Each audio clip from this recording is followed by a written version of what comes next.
Name of this talk is Be Kind to Your Wrists, You'll Miss Them When They're Gone. I am Denise Paolucci. I'm from Dream With Studios, and this is a talk about RSI prevention, RSI management, and RSI avoidance. I like to start all my talks, reassure you, the slides will be available at the end of the talk, so you don't have to worry about taking notes or writing things down or whatever. You can get the slides afterwards. Don't feel like you have to rush. For this particular talk, I also have to start with some disclaimers. We're talking about something that is very individual and requires a great deal of expert knowledge. I am not a doctor. I'm not a physical therapist. What I'm telling you here is stuff that I've learned on my own research. If what I'm telling you and what you are experiencing with your own body differ, believe your body and not me. If you're having problems, and I'm going to say this over and over and over again during this talk, if you're having problems, go to a doctor. I mean it. And also the obligatory disclaimer, CAPE does not enable wearer to fly. So I want to start this talk with a show of hands. I have a couple different categories here. How many people are here at this talk because you have been diagnosed by a medical professional with a repetitive stress injury? Good. Okay. Now here's the one that you're hoping I don't ask. How many people are here because they fear that if they go to the doctor, they will be diagnosed with a repetitive stress injury? Oh, okay. I see that wincing in the back of the room. And how many people are here because they don't currently have problems and want to keep it that way? Beautiful. That's the good time to start. Okay. So I was thinking about how I was going to approach this, and I figured that you guys need to know a little bit about my background so that you know how I know all of this, and also in case any of it starts sounding painfully familiar. But other people's medical history is really kind of boring, and I was trying to figure out how I could do that part of the talk without sending you all off to sleep, especially since it's 3 o'clock in the afternoon and we all just want to take a nap. So I figured I would do this as a tale of 3 computers. And the first computer is the Apple IIc. I was 10 years old. My parents bought it because they wanted to automate their small business and do some of the word processing and some of the spreadsheet stuff. And they bought the computer. They installed it in the office. About 10 minutes later, I installed myself in the office, and they never got to use the computer. I was 10 years old, taught myself how to touch type, taught myself BASIC. I used to program in BASIC, and I made games that would cheat horribly. And I would come home from school, because I didn't have any friends, and I would come home from school, and I would sit down in the office, and be home at 3 o'clock, usually by about 10 o'clock at night. My mother would be like, I said go to bed, I meant go to bed. So a lot of typing going on. Age 16. This is, the computer we got was a Performa 550. I think this is a picture of an LC 520, because those were Apple's dark years, where the same computer could have 6 different names. This was the first computer I got with a modem. My mother wouldn't let me have a computer with a modem before that point because she was afraid that the FBI would come knocking on our door shortly thereafter, and she was probably right. She had seen war games one too many times. So I got the computer. It had a modem. This was before the days when the internet was a household word. But we had a major BBS in town. I don't know if anybody remembers major BBS. It was pretty awesome. I still miss Trade Wars. So I would come home from school, 2 o'clock in the afternoon. I'd go down into the office, which was my office by that point. And I would dial up the BBS. And I had friends by that point, but they were all in the computer. And then usually around 11 o'clock, midnight, my mother would be like, you should go to bed. I'm like, yeah, Mom, any minute now. Then I went off to college. And when I was 19, I got, again, I think this is labeled as the Performa 6500, but it was really the 6150. It was Apple's really dark years. And at that point, I had gone off to college, and college had the internet. And the minute that I met the internet, it was all over. I didn't actually go to class. The only reason that I ever went to class was to pass the classes enough so that I could stay in school and get the internet access. And then, like, when I was 19, the internet was becoming more of a household word, and I found a local ISP that would give me dial-up access, so I didn't even have to, like, go to classes anymore. I didn't have to pay the school anymore. So I left school. Got a job in an office. I would be typing 8 hours a day at the office, and then I'd come home, and all of my friends still lived in the computer, and now I had the internet, so I had friends all over the world inside the computer. And I would come home after 8 hours in the office, and I would sit down, and I would be up until, now I was living on my own, so it was 3, 4 o'clock in the morning, and nobody told me to go to bed. And then one morning, I woke up, and I was like, wow, my hands are feeling kind of numb. I must have slept on them funny, whatever. Except it kept happening. It kept happening over and over and over again. And then it went from numb to painful, and I kept going, well, that's kind of weird. And, eventually I worked up the courage to go to the doctor when it was so bad that I was taking a gallon jug of water out of my refrigerator, and it had about maybe 1/10 of the gallon left, so it was very lightweight. And I took it out of the refrigerator, and I watched it slide out of my hand because I could no longer sufficiently have grip strength to hold this 1 cup of water in a gallon jug. So at age 22, I went to the doctor. The doctor went, oh my God. And so I had the carpal tunnel release surgery done in both hands 6 weeks after, one after another. At the time, the doctor said that I had the worst case of RSI he had ever seen, much less in somebody who was 22 years old. We found out later that this is actually because I have a weird-ass genetic disorder called Ehlers-Danlos syndrome, and it involves how my body makes collagen. And, collagen is kind of important for a lot of things, including, muscles, tendons, etc. So hopefully this won't be something that you guys have to deal with, but I want to just show you the current list of repetitive stress injuries that I have been diagnosed with. That is carpal tunnel syndrome, medial epicondylitis, which is otherwise known as golfer's elbow, lateral epicondylitis, which is known as tennis elbow, radial tunnel syndrome, ulnar nerve entrapment, also known as cubital tunnel syndrome, and the thoracic outlet syndrome I haven't actually been formally diagnosed with yet, but my massage therapist is convinced that I should go and have the test done, and I keep putting him off because at this point, it's a partridge in a pear tree. And there's just no point.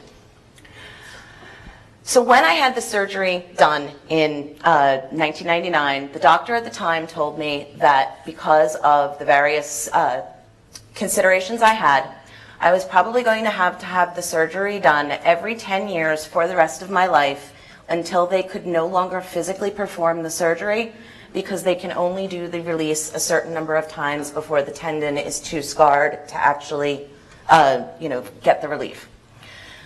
He recommended extreme lifestyle changes. He told me just, stop typing, which, yeah, right. I am very pleased to say that on the carpal tunnel front, it has been 16 years now since that surgery, and I'm doing pretty okay, because I made a bunch of really radical changes, and I started thinking about things a lot differently. It's not perfect, but it's great. So I want to take you guys, this is going to be a couple different sections in this talk. I want to take you guys really, really quickly through the repetitive stress injuries of the arms and shoulders that you are likely to encounter if you are a computing professional. I'm going to start with carpal tunnel syndrome. Carpal tunnel syndrome is the big one. It's the one that everybody's heard about. It's not the only RSI. In a lot of ways, it's not even the most common keyboard-induced RSI. The one thing that people don't understand about carpal tunnel syndrome is that it very rarely involves actual pain. Carpal tunnel syndrome, the chief symptoms is these three fingers, the thumb, the index finger, the middle finger, being numb, having tingles, tending to just like, if you tap the front of your finger and you get like kind of tingles radiating all the way downward. And a really good quick test for, do I have to really start worrying about this is if you bend your wrist like this and hold it, bent like that for about, 30 or 40 seconds, if the tips of your first three fingers start tingling, what should you do? You should go to a doctor. Other things that can be warning signs of that are waking up with entirely numb hands. If you're getting the numbness in the ring and pinky finger, it's not carpal tunnel, but if you're waking up and your whole hand is numb, that can also be a sign of carpal tunnel. If you have very poor grip strength, like I said about dropping the gallon of water, that is a very key indicator because the nerve compression leads to muscle weakness.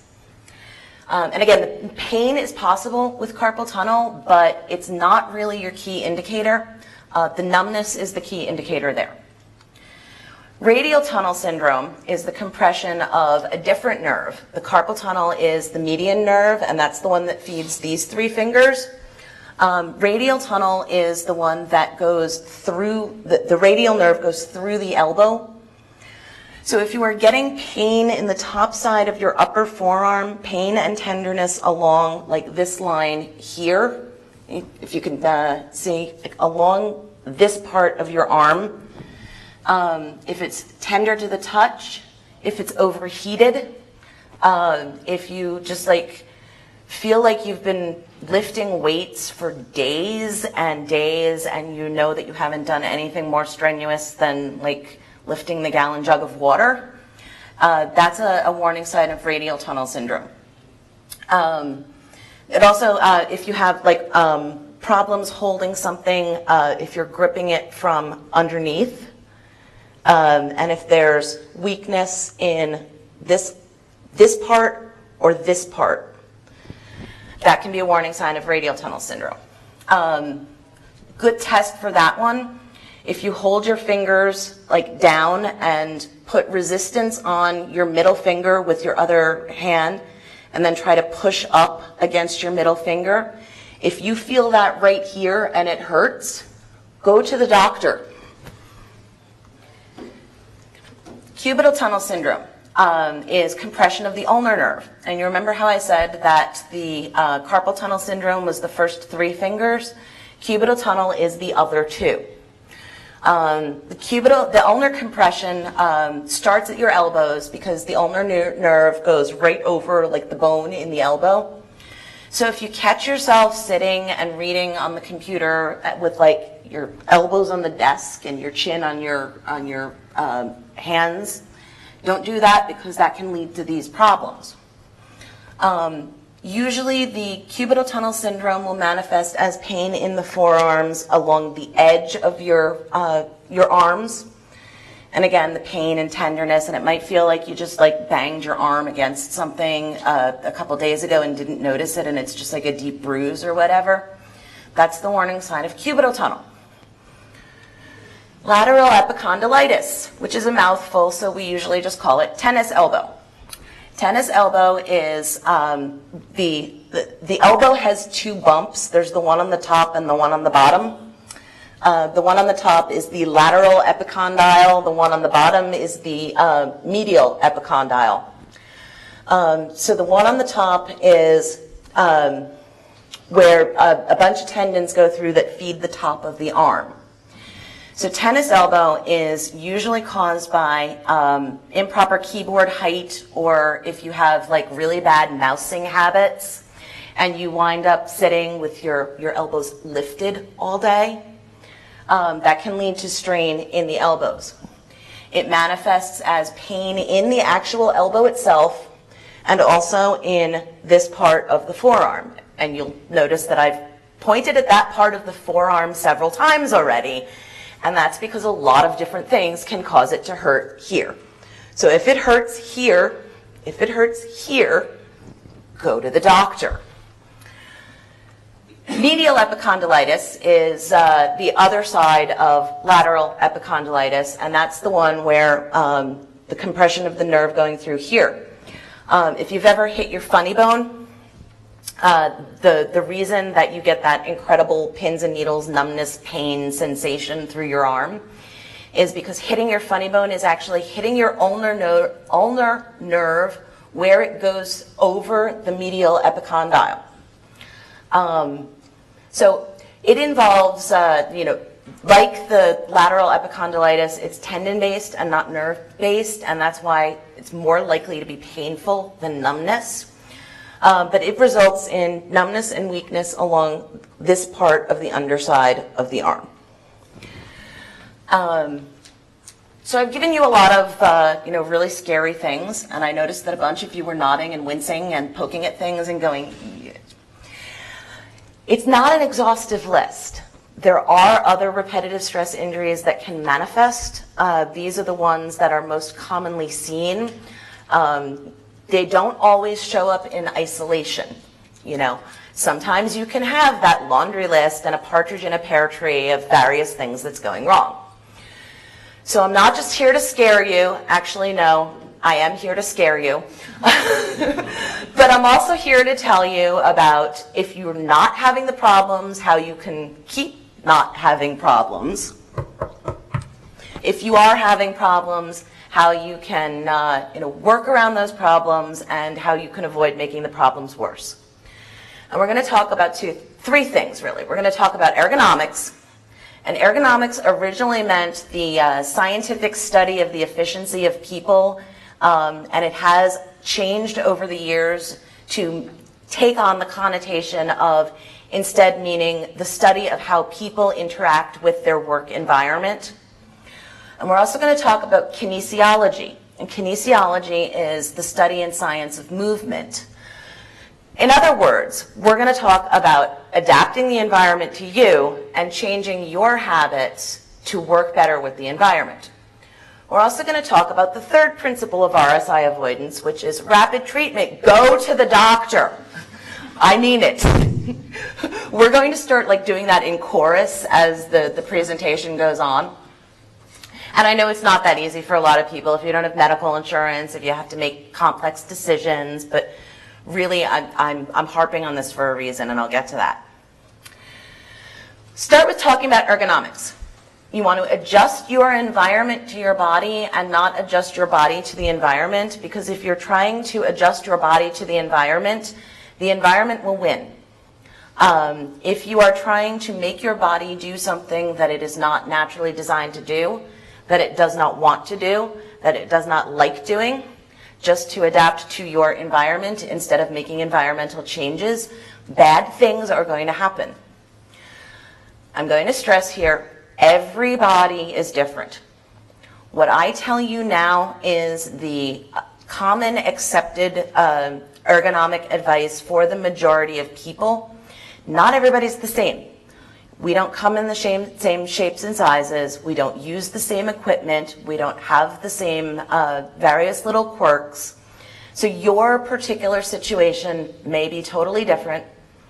If what I'm telling you to do, you try it, you implement it, and it starts to hurt, just listen to your body instead of listening to me. So when I went to start putting together the slides for this presentation, I went to the stock image site and I said, okay, I need some stock images of people using laptops or whatever. And this is the first slide that I found. No. And you're all thinking, well, okay, I'm smart enough. I know not to do that, right? You all know not to do that? Yeah, it is very comfortable, yes. You all know not to do that. Except The second slide I found was somebody doing that. And that looks okay, right? No. And I have to say, I have been valiantly controlling myself as I am walking through the hallways at YAPC to not go over to the people who are sitting cross-legged in the corner on the floor, shoulders hunched over, typing with their wrists on the keyboard and everything. And I want to come over to you and physically lift your hands off the keyboard and roll your shoulders back. I'm very evangelical about this because when I see people exhibiting behaviors that are that bad for you, the first thing that goes through my head is I just want to shout, stand there and shout, "Come on!" It's like that level of emotional, visceral reaction. So you guys may have seen this already. This is the diagram that is the the commonly held best ergonomic position for you to take. And you'll see, I did not draw this, by the way. If I had drawn this, it would have been like a stick figure, and you wouldn't have even been able to tell which end was up. You'll notice the two key things here. Two most important rules of ergonomics and setting up your environment. Make sure that the top of your monitor is even with the top of your eyes, and make sure that the angle at which your biceps and forearms are held are as close to 90 degrees as possible, which means that your desk is almost certainly too high. Everyone's desk is almost certainly too high. And if you have to keep reaching upward in order to type, bad things happen. You also notice that, obviously if you have a laptop, it's not possible to do both of these things at the same time. But that's why I recommend either an external monitor for your laptop or a plug-in external keyboard so that you can put the laptop at the right height and then, keyboard in your lap or whatever. I'll also note that if your desk is too high and you have a choice between too low or too high, too low is better than too high. It's not great, it's not perfect, but if you have to make a choice, too low is, err on that side. So then I asked the stock photo site, give me some pictures of people actually typing, like hands physically on the keyboard. And I got this. And I'm sure that the noise that I made was probably something along the lines of the noise that you make when somebody steps on your foot and you're trying really hard, not to scream. But it got worse, because then I saw this, and that's got the dual problems of both the keyboard posture being awful and the mouse posture being awful. And I look at this and I just want to grab them and I just want to shout, "Come on!" There are three things that people tend to do with keyboards that are horrible. And I'm going to show you pictures of all three, and I want you all to appreciate that these are actually my hands on the keyboard, so I suffered for your education. The first is ulnar deviation. And this is very common because obviously a keyboard is a lot narrower in length than your shoulders are. So when you're typing on a keyboard, you tend to, let me put down my clicker, you tend to turn your hands outward so that you can actually reach the home row and type. And the reason why that's bad is because it turns the wrist towards the ulnar nerve and tends to compress it. Don't do that. Radial deviation is the exact opposite. Leaning your wrists in and compressing the radial nerve. And that is equally as bad. Don't do it. It's not a very good demonstration on this particular slide because I cannot actually physically hold that position for more than 10 seconds without it being incredibly painful. But those two things are both your instinctive way of compensating for the fact that the keyboard is too narrow for it to be totally natural for you. But the absolute worst is the dorsiflexion. Dorsiflexion is when your wrist is resting against something and you are typing up like this. It is horrible, and don't do it. But the thing that with dorsiflexion is that you don't even notice that you're doing it.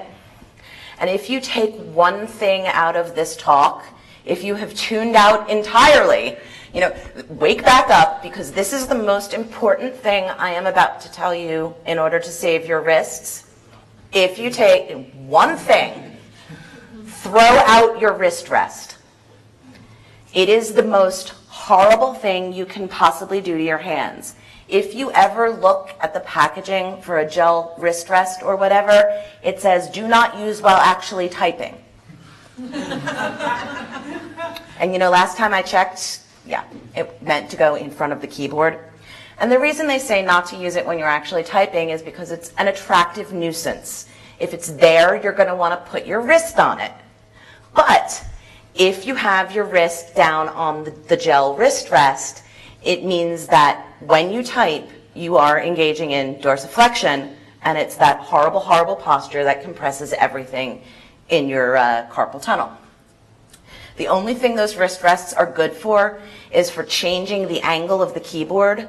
And speaking of, those crappy keyboards with the really tall stand in the back of the keyboard, pop the stand down and leave it either flat on the desk or with the front slightly elevated.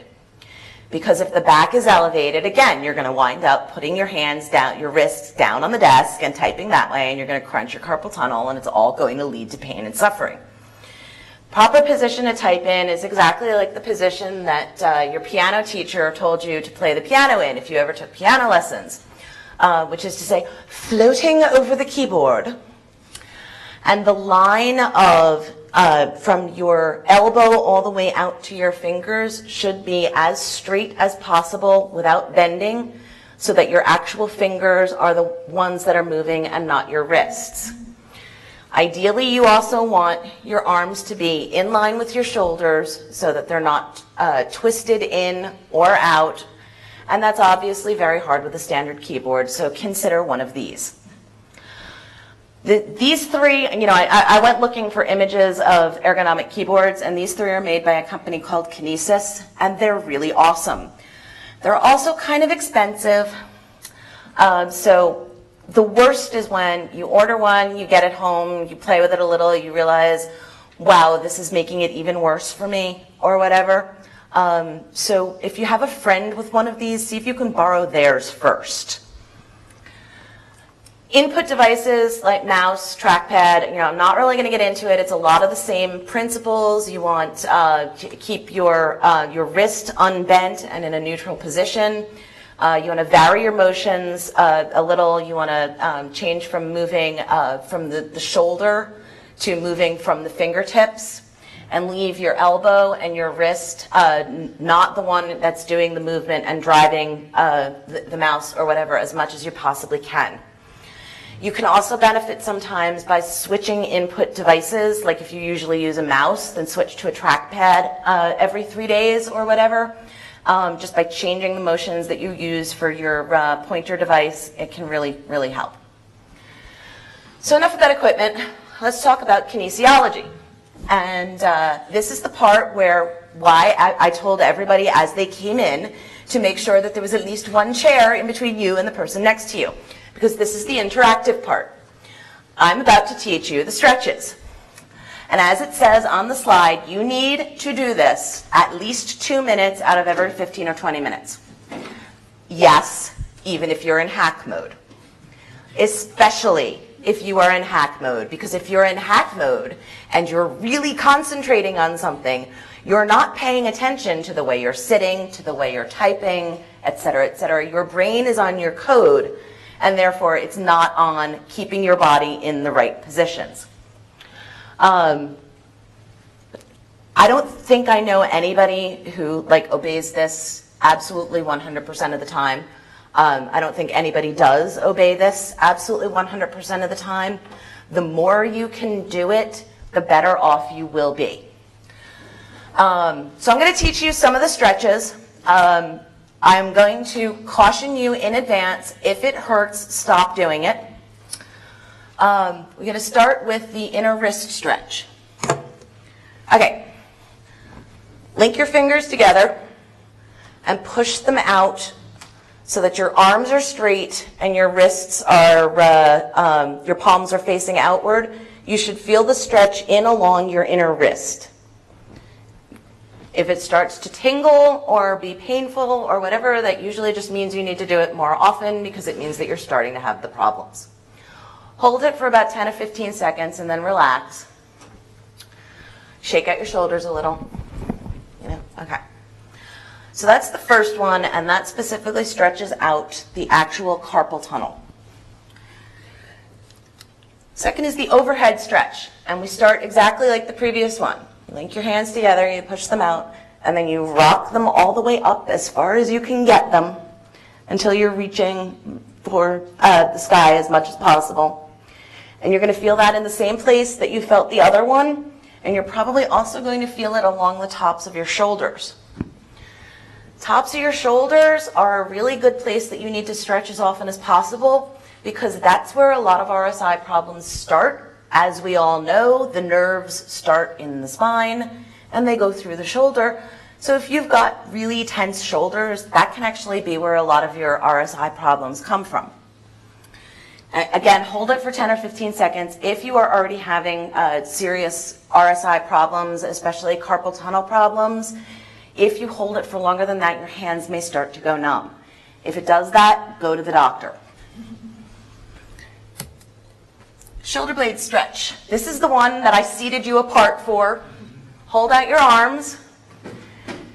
Rock your shoulders back as much as you possibly can and circle your arms so that you want to alternate between moving your arms and moving your shoulder blades. Does clockwise, anti-clockwise? No, doesn't matter. Just, this is a case where do as I say and not as I do because part of my weird genetic disorder also involves extreme flexibility. So you're not actually expected to be able to reach all the way back like this. But, and also I should mention that if any of you guys need a closer look at the exact stretch and what bits it's exercising, catch me in the hallway. A lot of this is better demonstrated one-on-one. But the shoulder blade stretch is actually working these muscles here all along the shoulder blade and the top of the shoulder. And like I said, shoulder problems are where a lot of RSIs start, especially since all of us, I mean all of us, sit like this. Or we possibly sit like this with our shoulders up around our ears. Every time I go in, my massage therapist is just like, shoulders down, shoulders down. And then finally we have the cross-body arm stretch. Hold out one arm, wrap the other arm around it, as the microphone has problems. Make sure you keep your wrists loose. Don't want to tense them, floppy, loose arms. And you're going to feel that stretch along here. It's the triceps, a little bit of the biceps, and the top of the arm. And you want to do that, again, for both sides. So every 15 to 20 minutes, you just run through those. If you go through the whole cycle and hold them for as long as you should, it takes about 2 minutes. Sometimes a little less. You know, it's good to do them standing just because it gets you out of the chair and onto your feet. The question is, of course, how do you enforce it? And there are a lot of ways. There's some software that can actually physically lock you out of your computer until you get up and stretch. That's the only thing that a lot of people can manage to make work. Like you say, okay, no, I mean it. I'll do it this time. Really, I swear. And then, you know, like the little reminder pops up and you're just like, okay, just like 5 more minutes, Mom. So the two lockout programs, WorkRave exists for Linux and Windows, and Timeout exists for Mac. They are user configurable. They will let you set the interval. They will let you set how long you are locked out for. I think WorkRave actually even will lead you through some stretches. If that's too obnoxious for you, and I admit I do find it a little too obnoxious because I do horrible things and I know I'm being bad, but there are also extensions that you can install in your browser that will go ahead and pop up like a little window to remind you to stretch, and it's a little less like naggy. You know, it's a little less like GLaDOS is ordering you around or whatever. Some of the examples are for Firefox, there's the Take a Break extension. For Chrome, there's a Break Helper and Gimme a Break. Most of them are configurable. Again, you can tell them how often to nag you. You can tell them how much to nag you. You can also have a trusted friend or a significant other nag you. I don't actually recommend this as a long-term strategy because they will shortly thereafter stop being your trusted friend or significant other. Yeah, I just say my wife is the only person in the world who can actually tell me to take a break and not get punched in the face. And of course, if it hurts, stop typing. Don't try and bull through it. Don't try and say, yeah, like, if it hurts, that just means I'm a real coder. If it hurts, that means I'm getting things done. If it hurts, stop typing. It's, the world will not end if you take a 24-hour break from the internet. I know that this is heresy. It really won't, I promise. So, okay, what if you're already showing symptoms? Unfortunately, we did not have a lot of people in the audience when I ran the poll at the beginning who said that they were already showing symptoms, but as I've been speaking, I've been noticing a couple of you going, oh dear, that sounds kind of familiar, actually. So, okay, if you're already showing symptoms, you know I'm going to say it all with me, go to the doctor. Okay, that having been said, first thing that you can do is start sleeping in wrist braces. And there's a couple caveats here, but this is the brand that I like, and you'll see me around with them on. Actually, I took them off just so I could demonstrate things here. The reason I like these is because the little metallic thing that keeps you from bending your wrist is removable. And the reason why it needs to be removable is because if you can't remove it, you can't run it through the washer.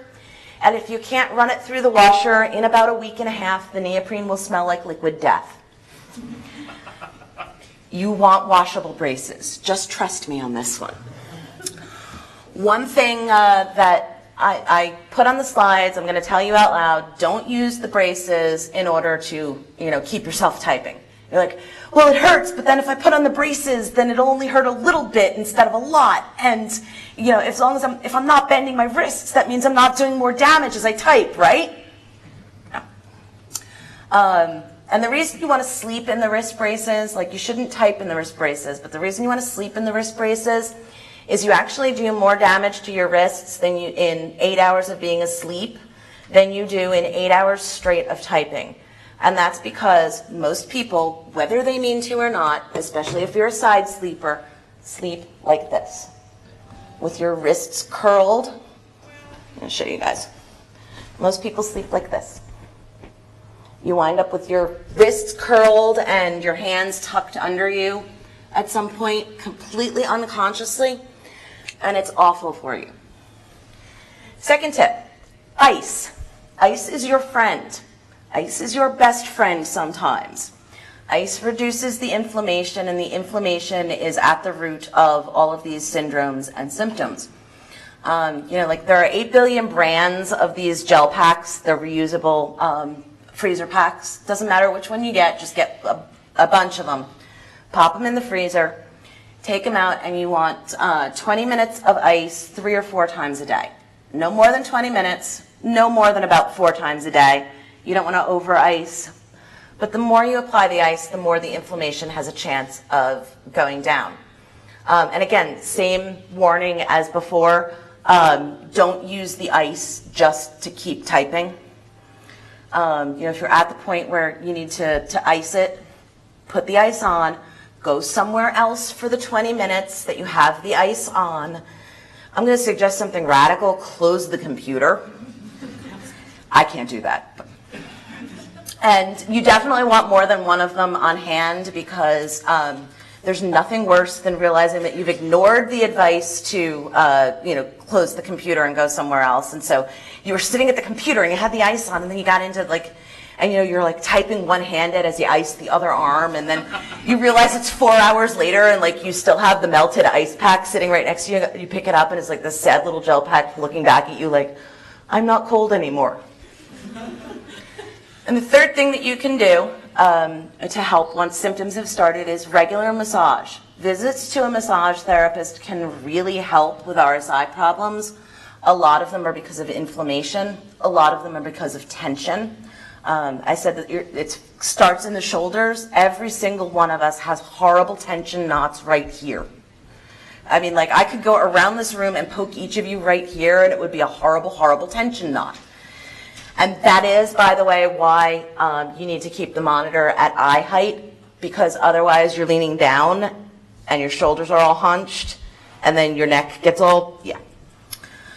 So if you're looking for a massage therapist, you want to look for somebody who's experienced in sports massage or neuromuscular therapy. You want to look for someone who's licensed by the AMTA, the American Massage Therapists Association. They have a finder on their website, lets you search by specialty. And you also want to call them up and say, hey, I'm having some RSI symptoms. Do you have experience in treating that? Because a massage therapist who isn't really experienced in treating RSI can cause a bunch of problems. But somebody who knows how to treat it can be I have to see mine every 3 to 4 weeks, and he's amazing, and he's why I can still walk. And of course, if you're showing symptoms, all together now, go to the doctor. People tend to put off going to the doctor when it comes to repetitive stress injury because they're afraid that they're going to go to the doctor and the doctor is going to say carpal tunnel syndrome, and then it will become real. I hate to tell you, it's already real. Naming it does not make it any worse. And as a matter of fact, naming it allows you to start treating it. You don't want to go to your GP for something like this unless your insurance is the kind that makes you start with the GP and then go to the specialist from there. You want to find an orthopedist who specializes in RSI treatment.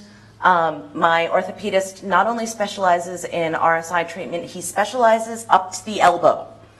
If you want to go past the elbow, you have to see another doctor in the practice. There are other options other than surgery.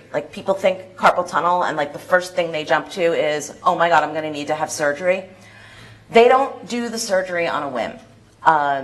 Usually they will start with most cases of RSI, if you catch it early enough, can actually be completely and totally treated by 1 to 2 months away from whatever you're doing that prompted the RSI to develop.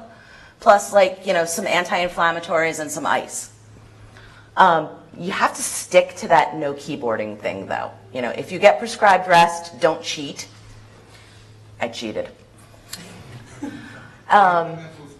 What? The internet will stop. The internet will not stop, I promise.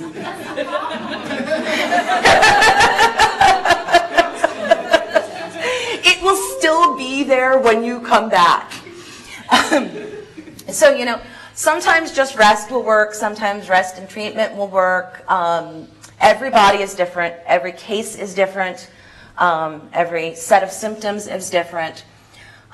Some particular RSIs you can't actually do surgery for, although they do have a surgery for the radial tunnel syndrome, because what they do is they actually take the nerve that goes over the elbow, and they take the nerve and they pick it up and they move it to here.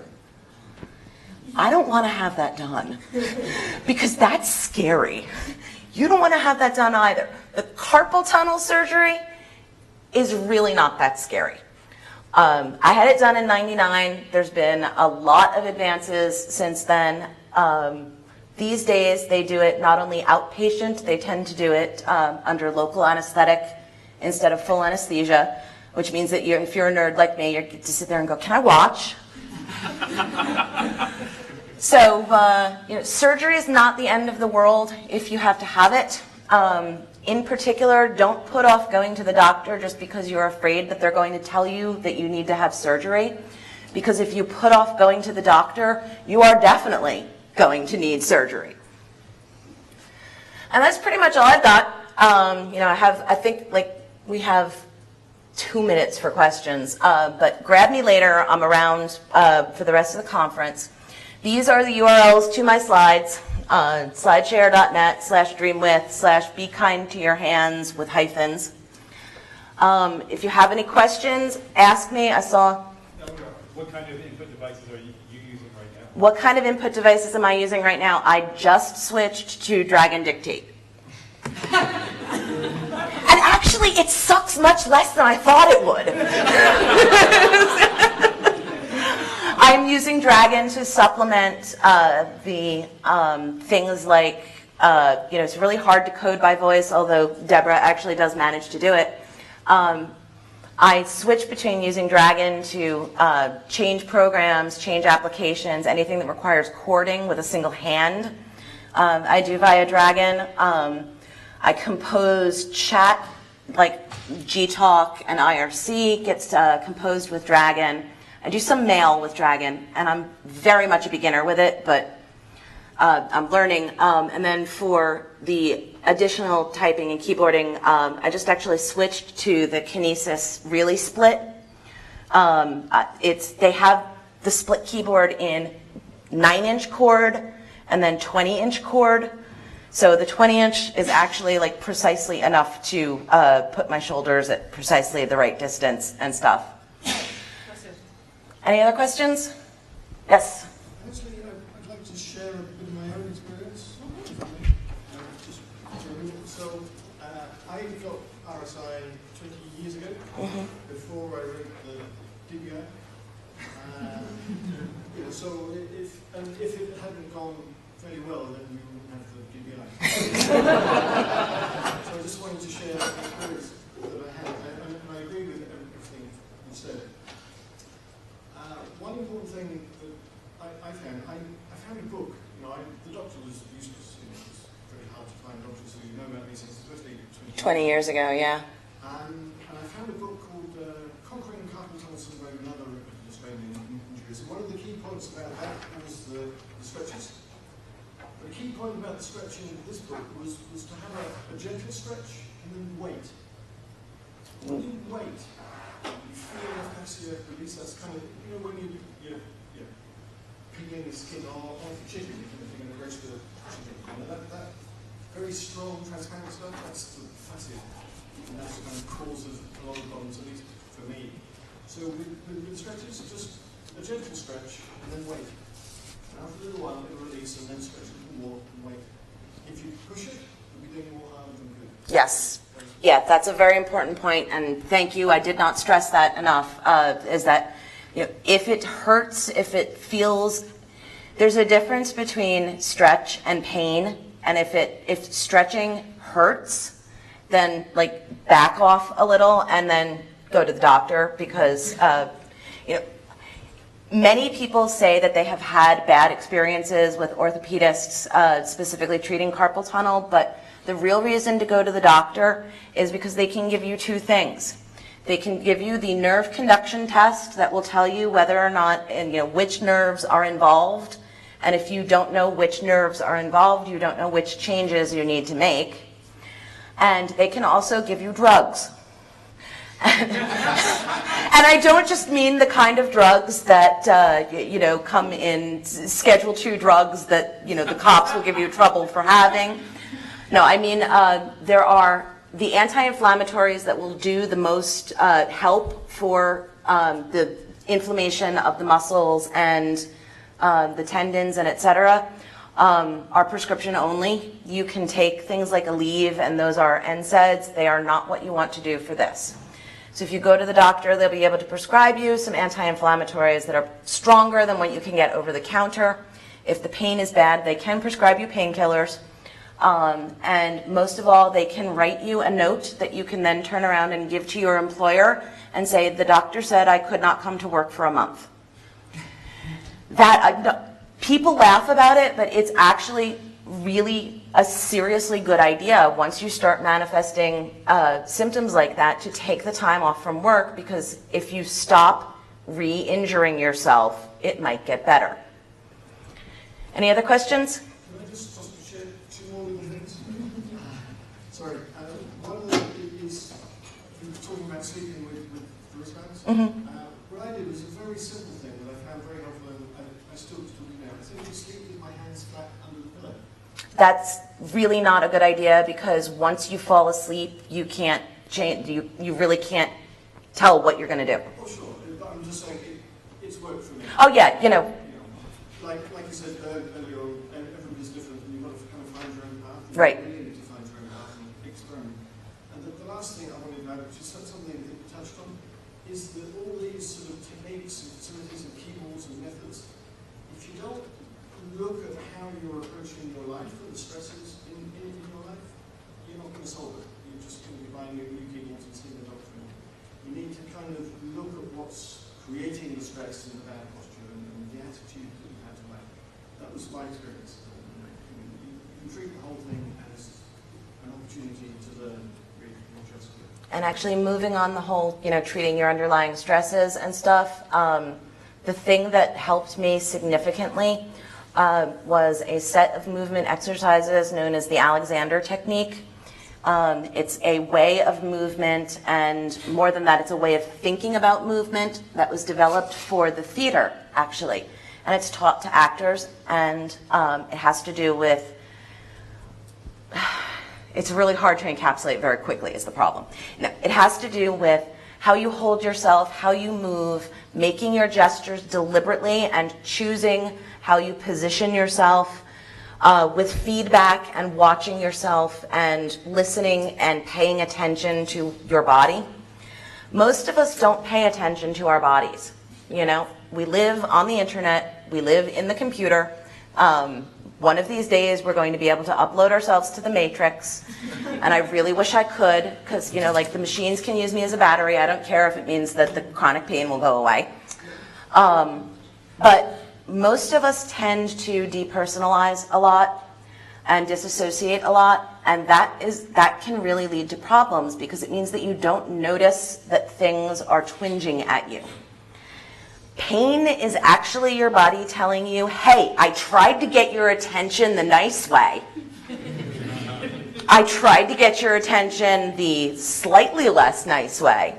Now I'm really serious and you're going to listen to me.